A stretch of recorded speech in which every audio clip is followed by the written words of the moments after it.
Mahigit 3 linggo na lang at balik eskwela na naman ulit ang mga estudyante.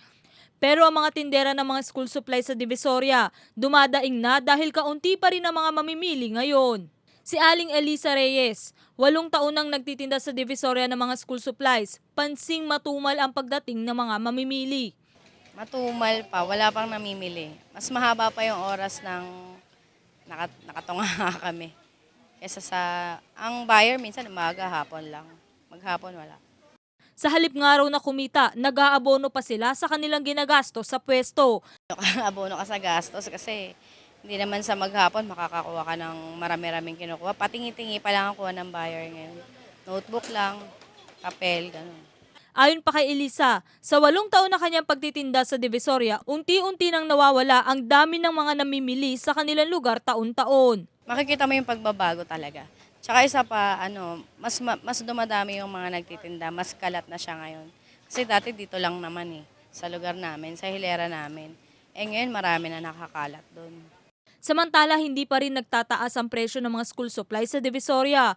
Ang mga ordinaryong notebook, mabibili sa halagang 9 pesos hanggang 10 pesos bawat piraso.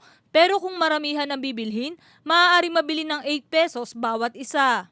May mga branded din sa halagang 28 pesos hanggang 45 pesos, depende sa tatak at sa klase ng notebook. Ang mga lapis, mabibili sa halagang 7 pesos hanggang 10 pesos bawat piraso, depende sa laki ng mga ito. Habang ang ballpen naman ay mabibili ng 6 pesos hanggang 7 pesos bawat piraso. Mas mababa rin ang presyo kung maramihan ang bibilhin. Kung magandang klaseng Crayola naman ang nais, mabibili ninyo ito sa halagang 55 pesos hanggang 35 pesos. Pero kung medyo kapos sa budget, mayroon rin na halagang 25 pesos hanggang 45 pesos lang. Mabibili rin sa Divisoria ang ruler, pantasa, watercolor, correction fluid, pandikit, eraser, pencil case, gunting, at mga grade school pad at intermediate pad. May tinda ring bag na may halagang 100 pesos hanggang 280 pesos. Para naman sa mga school uniforms ng mga bata, mabibili sa pinakamurang halaga na 75 pesos hanggang 180 pesos ang mga blouse at damit uniform ng panglalaki. At 90 pesos hanggang 180 pesos ang palda at slacks o pantalon para sa mga lalaki. Maging ang mga sapatos pang eskwela para sa babae at lalaki, mabibili lang sa halagang 150 pesos hanggang 200 pesos, depende sa laki at size ng sapatos.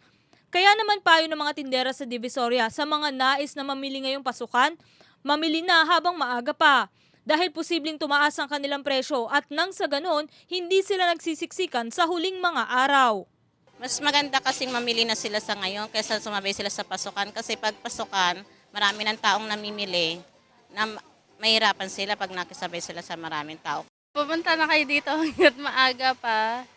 Wala pang masyadong dagsang buyer. Tsaka mura pa yung price. Pumunta sila dito para makamura sila. Diba? Alam mo naman sa Divisoria, dito mo makikita talaga yung mura. Ako po ang inyong kaibigan, Maan Primero para sa Newslight.